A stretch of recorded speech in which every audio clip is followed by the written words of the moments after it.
आपके अपने history YouTube channel history science day में आपका हार्दिक स्वागत, हार्दिक अभिनंदन है। और आज हम +1 क्लास का द्वितीय अध्याय लेखन कला और शहरी जीवन, राइटिंग एंड सिटी लाइफ, और दूसरा नाम भी इस अध्याय का है प्रारंभिक शहर, अर्ली सिटी। ये जो अध्याय है, ये अध्याय हमें हमारे मेसोपोटामिया सभ्यता, जो कि इराक की एक सभ्यता का नाम है, और हमारे भारत की जो सभ्यता है जिसमें हम हड़प्पा सभ्यता के नाम से जानते हैं, जो कि दोनों समकालीन सभ्यताएं हैं। वैसे विश्व के अंदर कुछ जो सभ्यताएं विकसित हुई, इसमें भारत में हड़प्पा सभ्यता, इराक में मेसोपोटामिया सभ्यता, मिस्र में मिस्र की सभ्यता।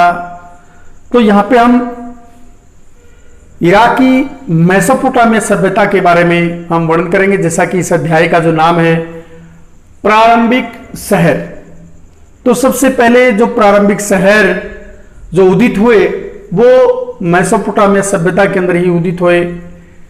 लेखन कला, जो कि अध्याय का नाम है, लेखन कला का जो विकास सर्वप्रथम हुआ विश्व के अंदर, वो भी मेसोपोटामिया सभ्यता की ही देन है। तो कुछ हमारे सामने पॉइंट्स जो है इस अध्याय के लिखे हुए हैं, तो इन पॉइंटों के बारे में हम एक एक करके चर्चा करेंगे। सबसे पहला जो है वो है मेसोपोटामिया सभ्यता। मेसोपोटामिया सभ्यता जो है वो इराकी प्राचीन सभ्यता का नाम है और यूनानी भाषा का शब्द है जिसका अर्थ होता है दोआब, अर्थात दो नदियों के बीच का भाग। यहाँ पे फरात और दजला जो दो नदियां थी, उन दो नदियों के बीच का एक उपजाऊ जो भाग था उसको मेसोपोटामिया सभ्यता कहा जाता है। यहाँ पे एक के बाद एक कई नगर राज्य जो है वो विकसित हुए, कई सभ्यताएं जो है यहाँ पे पनपी। और सबसे पहले जो सबसे पुरानी जो सभ्यता थी वो थी पूर्वी भाग में उदित हुई सुमेर सभ्यता। सुमेर सभ्यता में लेखन का सर्वप्रथम जो विकास हुआ वो सुमेर सभ्यता से ही माना जाता है। और ये जो सुमेर सभ्यता है लगभग 3000 ईसा पूर्व जो है इस सुमेर सभ्यता का विकास जो है वो हुआ। तो ये मेसोपोटामिया सभ्यता की में इसके अलावा, सुमेर के अलावा जो है लगस, ऊर, निपुर, बेबीलोन आदि कई जो है नगर राज्यों का उत्थान यहाँ पे हुआ। दूसरा जो है मेसोपोटामिया सभ्यता की जानकारी। जो मेसोपोटामिया सभ्यता की हमें जो जानकारी मिलती है वो ये जो मेसोपोटामिया सभ्यता है आज के समय में, ये उस समय जो है वो गरत हो गई थी, और जो गरत हो गई थी वो हमें आज टिल्लों के रूप में मिलती है। यहाँ की जो ईसाईयत लोग हैं वो ईसाई लोग बाइबल से भी जो है इसको जोड़कर देखते हैं। बाइबल में कुछ वर्णन इसका जो है वो मिलता है, लेकिन जब यूरोपियन लोग आए, यूरोपियन लोगों का आकर्षण मेसोपोटामिया सभ्यता की तरफ बढ़ा और इसका जब उत्खनन किया गया, तो उस उत्खनन के दौरान यहाँ पे बड़े आश्चर्यचकित करने वाले प्रमाण जो है यहाँ से मिले। जैसा कि यहाँ पे बड़े बड़े मंदिर, राजमहल, और वो सिर्फ मंदिर और राजमहल नहीं बल्कि घरों के खंडर, गोदाम, गलियां, सड़कें, जल निकासी के लिए अच्छा प्रबंध, नालियों का प्रबंध, नहरें, तो ये सभी जो है जब यहाँ पे खुदाई की गई, यहाँ पे उत्खनन किया गया, तो एक के बाद एक जो ये संरचनाएं वहां से मिली। और ये जो मेसोपोटामिया की जो संरचना मिली है वो शहरी जीवन की ओर संकेत करती है। तो यहाँ पे शहरी जीवन जो है बड़ा विकसित जो है वो रहा है। हालांकि सभी को पता है कि शहरी जीवन और ग्रामीण जीवन में क्या अंतर होता है।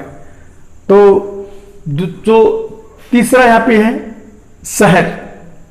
शहर जैसा कि सभी जानते हैं शहर का अर्थ होता है सिटी।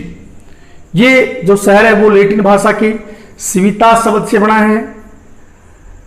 यह शब्द सबसे पहले यूनान के जो विकसित नगर राज्य जो हुए उनके लिए उसमें जो है इसका प्रयोग या किया जाता था।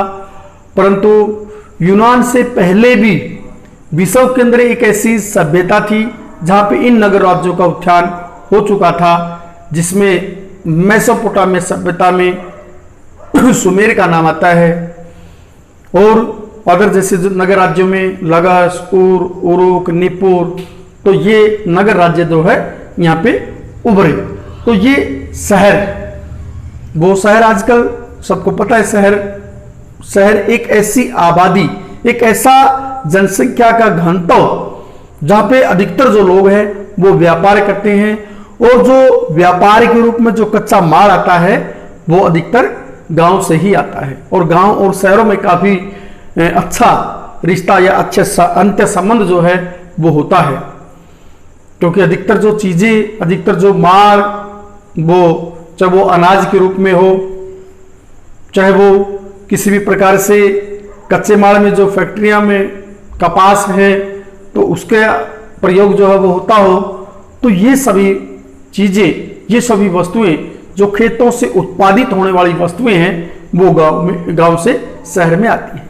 उसके बाद जो पशुपालन का जो काम होता है वो भी गांव के अंदर होता है और वो पशुओं से दूध दोहने के बाद जो ग्रामीण लोग हैं अपनी आजीविका कमाने के लिए वो दूध जो है वो शहरों को देते हैं और दूध से दही जो है वो बनाई जाती है, मक्खन बनाया जाता है, घी बनता है। तो ये सभी चीजें जो गांव से शहर की ओर आई और शहर से भी काफी चीजें जैसे जूते हैं, कपड़े हैं या अदर चीजें हैं वो गांव की तरफ गई। तो इस प्रकार से गांव और शहर में काफी अच्छा संबंध जो है वो होता है।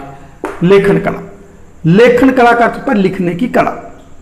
और ये जो लेखन कला है, यहाँ पे उच्च वर्ग के जो लोग थे, संभ्रांत जो लोग थे, वो शिक्षा ग्रहण करते थे। यहाँ पे एक ऐसा प्रभावशाली वर्ग जो है वो पैदा हुआ जो कि एक श्रेष्ठ श्रेणी में माना जाता था और वो था लिपिक वर्ग। और यहाँ पे राजा महाराजाओं द्वारा भी यहाँ के ग्रंथों में ये बात देखने को मिलती है कि जो व्यक्ति जितना ज्यादा लिखने में प्रवीण होगा वो उतना ही सूर्य की तरह चमकेगा। अर्थात एक पढ़े लिखे व्यक्ति का बहुत बड़ा जो है महत्व उस समय होता था। और खासतौर से मेसोपोटामिया सभ्यता के अंदर जो लिखने का जो काम है वो लिखने का काम गिल्ली मिट्टी की पट्टिकाओं के ऊपर जो वो लिखा जाता था। गिल्ली मिट्टी की, जैसा कि यहाँ पे जो कीलाकार लिपि यहाँ पे लिखा गया है, कील के आकार की लिपि, क्यूनिफॉर्म। क्यूनी का अर्थ होता है क्यूनियस, कील, फॉर्म होता है आकार, कील के आकार की, अर्थात कील किसी जो गिल्ली मिट्टी की पट्टिकाएं बनाई जाती थी उस गिल्ली मिट्टी की पट्टिकाओं के ऊपर उसको गोदा जाता था। जैसे कि त्रिकोणाकार का होता था, जो जो उसको गोदते थे तो उसके अंदर निशान और चिन्ह जो उसके अंदर पड़ते थे। जैसे त्रिकोणा समोसे के आकार से विभिन्न प्रकार के जैसे चित्र बनते थे तो ऐसे वहां पे लिखा जाता था। तो ये कीलाकार लिपि काफी प्रसिद्ध लिपि थी। हालांकि जब हम लिपि की बात करते हैं, लेखन कला की हम बात करते हैं, तो लेखन कला में जो 3000 ईसा पूर्व जो सुमेर सभ्यता थी तो वहां पे लिखना जो है वो मिट्टी की पट्टिकाओं के ऊपर लिखना आरंभ कर दिया था। उसके बाद जो हम पेपर की बात करते हैं, कागज की हम बात करते हैं, तो ये मिस्र सभ्यता के अंदर एक पेपिरस नाम का पेड़ था। उस पेपिरस नाम के पेड़ के पत्तों के ऊपर जो है वो लिखा गया था, वहीं से जो ये पेपर शब्द जो है वो निकला था। इसके अलावा पत्तों के साथ साथ वृक्षों की छाल, पशुओं की खाल, तो उनके ऊपर भी लिखा जाता था। तो ऐसे लिखने की जो कला है वो धीरे धीरे विकसित हुई और सुमेर सभ्यता के अंदर जो लेखन कला का विकास हुआ वो एक चिरस्थायी विकास जो वो देखने को मिलता है, क्योंकि यहाँ पे मिट्टी की पट्टिकाओं के ऊपर जो लिखा गया वो काफी बढ़िया तरीके से, सुंदरतम तरीके से जो है वो लिखा गया। क्योंकि गिल्ली मिट्टी को बाद में आग में सूखने के बाद पका भी लिया जाता था और ये काफी लंबे समय तक जो है चिरस्थायी समय तक जो है वो बनी रही वो लिखावट। तो यहाँ पे लिखने की कला का उनको काफी ज्ञान था, काफी महत्व जो है उस समय ये लिखने का रहा है।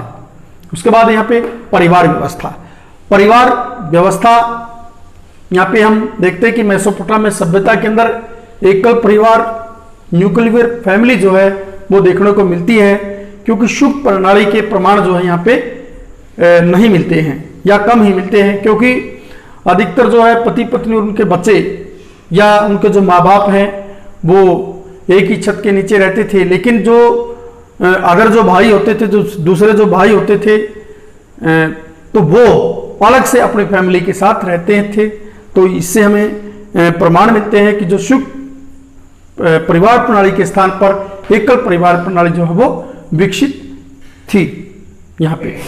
तो उसके बाद है यहाँ पे सुमेर सभ्यता। सुमेर सभ्यता के बारे में बता दिया। सुमेर सभ्यता जो मेसोपोटामिया सभ्यता के पूर्वी भाग में फली फूली एक बहुत ही विकसित सभ्यता थी, यहीं पे लेखन का जो है वो विकास हुआ।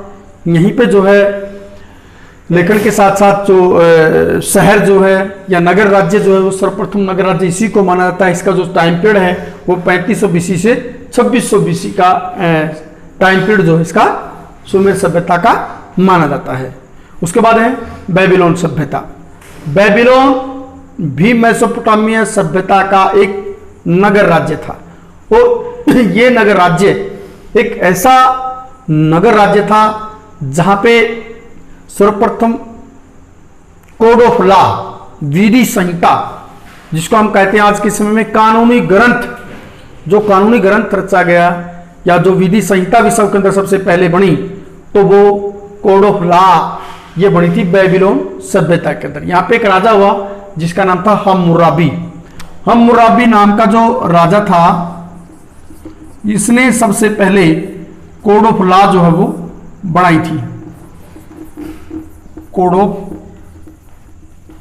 लॉ, ये जो कोड ऑफ लॉ बनाई, ये जो कानूनी संहिता जो है उसने बनाई, तो ये कोड ऑफ लॉ उसने 2067 ईस्वी पूर्व से 2025 ईस्वी पूर्व ये राजा रहा, और उसने उस समय जो ये कोड ऑफ लॉ जो है वो बनाया था। इसने जो शिलाएं होती थी, जो पत्थर होते थे, पत्थरों के ऊपर गोद कर ये जो है शिलाएं तैयार की गई थी। और बेबीलोन का अर्थ होता है देव द्वार या देवताओं का दरवाजा। तो इस प्रकार से ये बेबीलोन सभ्यता भी यहाँ पे विकसित हुई। और बेबीलोन सभ्यता के प्रमाण जो हमें 331 ईसा पूर्व में जब सिकंदर ने इसके ऊपर आक्रमण किया था, तो उस समय तक के जो इसके प्रमाण है वो मिलते हैं। और जो सिकंदर की मृत्यु हुई थी, वो सिकंदर की मृत्यु भी, जैसा कि विश्व के अंदर जो अजूबे हैं, विश्व के अजूबों में एक बेबीलोन का झूला है, और ये जो बेबीलोन का झूला है ये इसी जो मेसोपोटामिया सभ्यता का एक नगर राज्य है बेबीलोन, ये इसी से संबंधित है, बेबीलोन का झूला। तो यहीं पे जो सिकंदर था, सिकंदर की मृत्यु हुई थी। उसके बाद है पेट्सी। पेट्सी क्या होते थे? जो मेसोपोटामिया सभ्यता के अंदर जो नगर राज्य होते थे, नगर राज्यों के उनके जो शासक होते थे, वो शासक अपनी जो शासन व्यवस्था को, अपने प्रशासनिक कार्यों को चलाने के लिए जो काम करते थे, ये जो पूरी की पूरी व्यवस्था चलती थी, उनको कहा जाता था, ये होते थे पुरोहित राजा या पुरोहित शासक। इनको पेट्सी कहा जाता था। तो इन्हीं के द्वारा शासन व्यवस्था या शासन प्रबंध जो है वो चलाया जाता था। उसके बाद जिगुरात। जिगुरात का अर्थ होता है पवित्र पहाड़ी। पवित्र पहाड़ी वो क्षेत्र होता था जिसमें अपने देवताओं का आश्रय स्थल या देवता स्थल जो है वो माना जाता था। इन देवताओं के स्थल में, ये जो देवताओं का स्थल है वो एक प्रकार से एक ऊंची कृत्रिम पहाड़ी के ऊपर जो है वो बनाया जाता था, और ये रिहायशी और जितने भी क्षेत्र होते थे उनमें सबसे ऊंचा जो स्थान होता था वो जिगुरात का होता था। और इसका जो बनावट की जाती थी उस पहाड़ी के ऊपर, उस कृत्रिम पहाड़ी के ऊपर ईंटों के साथ जो इसको बनाया जाता था। प्रत्येक नगर राज्य का अपना अपना देवता होता था। प्रत्येक परिवार का जो है ऐसा माना जाता है कि अपना अपना देवता जो है वो होता था। उदाहरण के लिए जैसे उर का देवता जो है वो चंद्र देवता था। इन्ना युद्ध और प्रेम की देवी थी। तो जो नगर राज्य, जो नगर के प्रधान होते थे, उन नगर प्रधान के जो मंदिर होते थे वो सबसे ऊंचे स्थान पर जो है वो बनाए जाते थे। इसको कहा जाता पवित्र क्षेत्र, अर्थात भगवान के का पवित्र स्थल, जहां भगवान जो है वो रहता है। और जब भी कोई भी युद्ध इत्यादि के लिए लोग जाते थे तो ये सभी लोग वहां पे अपनी एक प्रकार से इकट्ठे होते थे और अपनी जो शपथ पत्र है, अपनी जो शपथें हैं वो लेते थे। यहाँ पे जो पेटशी अभी जो शब्द आया था, या जो पुरोहित राजा, वो यहीं पे निवास करता था, यहीं से प्रशासनिक कार्य जो वो चलाता था। एक प्रकार से ये जो जिगुरात होता था एक प्रमुख महत्वपूर्ण जो स्थल के रूप में या एक पवित्र स्थल के रूप में ये अक्षेत्र होता था। उसके बाद यहाँ पे पॉइंट नंबर 10 के अंदर है धार्मिक विश्वास। धार्मिक विश्वास में यहां पे जो लोगों का जो आकर्षण है वो परलोक की तरफ नहीं था। यहां पे जो स्वर्ग है, स्वर्ग को लोग दुर्भिक्षु का डेरा मानते थे। यहां पे अंधकार में जीवन जो है स्वर्ग के अंदर लोगों का था। यहाँ पे स्वर्ग के अंदर लोगों को जो है मिट्टी खाने को मिलती है। स्वर्ग के अंदर भूत जो पक्षियों की तरह फड़फड़ाते हैं। पूरी तरह से जो स्वर्ग को अच्छा नहीं माना जाता था। ऐसा माना जाता है कि रोग, मृत्यु, अकाल, ये सब जो है बुरी आत्माओं के कारण ऐसा होता है। तो लोग अपने देवी देवताओं के ताबीज बांधते थे, उनकी पूजा आराधना जो है, पूजा पाठ जो है वो करते थे। उनका जो ज्ञान है, उनका जो विश्वास है वो नक्षत्र ग्रहों के अंदर और जो ज्योतिष, फलित ज्योतिष है, उस फलित ज्योतिष के अंदर भी उनका अपना विश्वास जो है वो होता था। तो अपना हम यहाँ पे कह सकते हैं कि लोग जो है वो धार्मिक प्रवृत्ति के लोग जो है वहां पे थे। कीलाकार लिपि, कील के आकार की लिपि, इसको क्यूनिफॉर्म के नाम से भी जाना जाता है, जिसका अर्थ होता है खूंटी, जो कि क्यूनिफॉर्म होता है आकार, खूंटी के आकार की लिपि। तो इसको लिखने का जो प्रयोग किया जाता था यहाँ पे इसका कील के आकार की जो सरकड़े की कलम को आगे से छील के उसको टेढ़ा चीरा जो है वो लगा के उससे जो है वो गोदा जाता था। तो इसको कीलाकार लिपि कहा जाता है। उसके बाद है कालगणना। कालगणना के बारे में बड़ा महत्वपूर्ण स्थान है।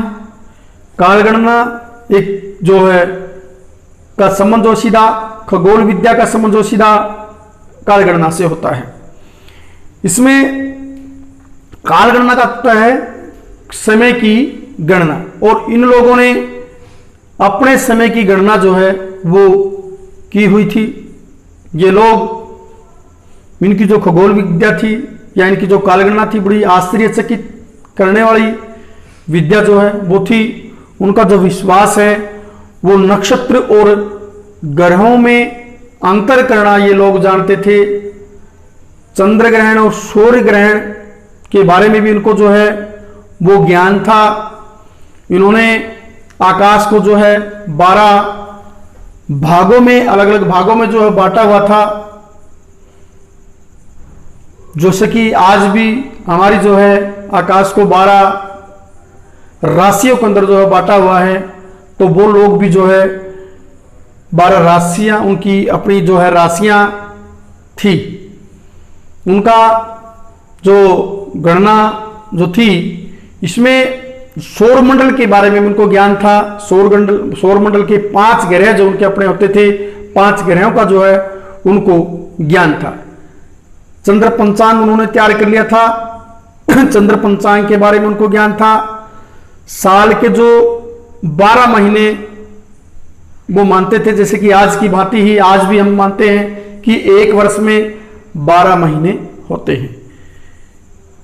प्रत्येक महीने को 4-4 सप्ताहों के अंदर बांटा गया था। एक सप्ताह में 7 दिन होते थे। एक घंटे में,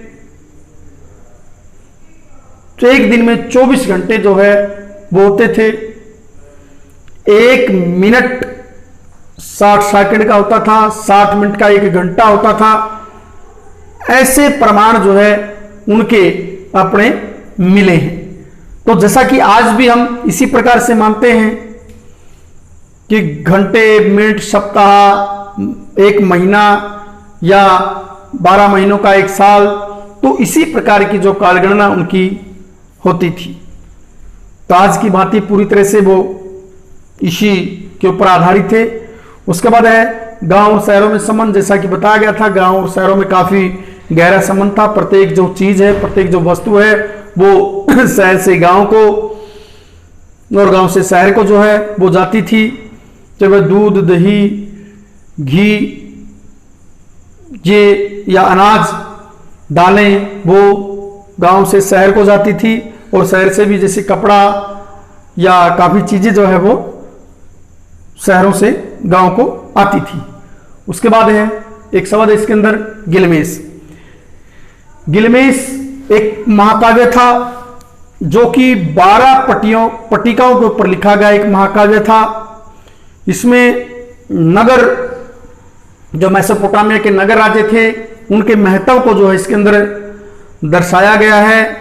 और जो मेसोपोटामिया सभ्यता के जो लोग हैं वो अपने जो कला, लेखन कला जो है उसके ऊपर काफी गर्व जो है करते थे। अपने नगर राज्यों के ऊपर भी गर्व जो है वो करते थे। उसके बाद है कि यहां पे गणित। मेसोपोटामिया सभ्यता के लोगों का गणित की ओर भी झुकाव जो है वो देखने को मिलता है। क्योंकि आज की भांति जैसे कि गणित के अंदर बहुत सारे, जैसे पाइथागोरस नियम के बारे में हम जानते हैं, पाइथागोरस प्रमेय, मूलधन, चक्रवर्ती ब्याज, आयतन, वर्ग में 160 अंशों का, 360 अंश का वर्ग जो है वो होता है। तो ये ज्ञान जो है उस समय मेसोपोटामिया सभ्यता के लोगों का भी था। रेखा गणित के बारे में भी वो लोग जो है वो जानकार थे। और उन्होंने 1800 ईस्वी पूर्व मिट्टी की पट्टिकाओं के ऊपर इस प्रकार के जो गणित का ज्ञान है वो उन्होंने लिख दिया था। चाहे वो वर्गमूल का है, रेखा गणित का है, तो ये था। उसके बाद है यहां पे भवन निर्माण। तो भवन निर्माण कला का जो है यहां पे काफी अति उत्तम उदाहरण जो है मिलता है। सुमेरियन लोगों ने मेहराब या डाक जो है उनका निर्माण कर लिया था। तो वो जो भवन निर्माण जिसमें हम मेहराब या डाक का जो निर्माण कर लिया था, ये काफी सुंदर और आकर्षक जो है ये डाट होती थी। ये बोझा को उठाने में, यानी कि पूरी की पूरी छत का बोझ उठाने में सक्षम थी। काफी मजबूत जो है वो होती थी। और भारत में जो इसका प्रयोग है, गुप्तों का, जो तुर्क लोग थे, वो तुर्क लोगों ने भारत के अंदर जो है ये प्रयोग करना शुरू किया था। अर्थात गुप्तों में जो है डाट का प्रयोग भारत के अंदर किया गया, जो काफी बाद में जो है मेसोपोटामिया सभ्यता के अंदर जो है भारत में आया। तो इस प्रकार से हम यहाँ पे देखते हैं कि मेसोपोटामिया सभ्यता एक विकसित नगर सभ्यता थी। यहाँ पे जो शहर हैं, यहाँ पे शहरों के भी जो बताए हैं कि शहर कैसे व्यवस्थित हुए, कैसे उदित हुए। तो शहरों के प्रकार, तो यहां पे शहरों के जो प्रकार हैं वो 3 तरह से जो है वो शहर विकसित हुए। जैसे सत्ता केंद्रित शहर,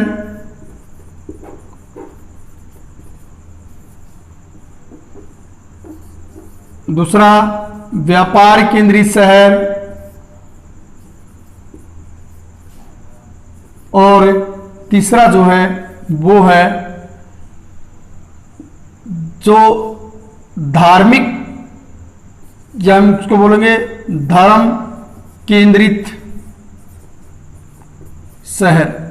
तो इन तीन कारणों से जहाँ पे राजा की सत्ता होती थी, राजा की सत्ता के आसपास वहाँ पे शहर नगर राज्य जो है वो विकसित हुए, जहाँ पे व्यापार काफी उन्नत था।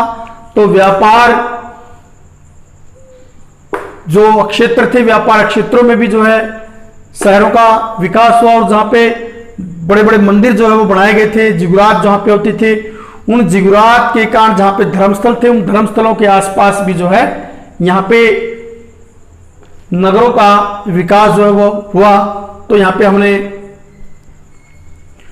हमारे 11वीं के अध्याय प्रारंभिक शहर अर्ली सिटीज अध्याय के ऊपर हमने चर्चा की। जो कुछ मुख्य पॉइंट इस अध्याय के अंदर थे वो हमने एक एक करके जो है वो सोल्व किए।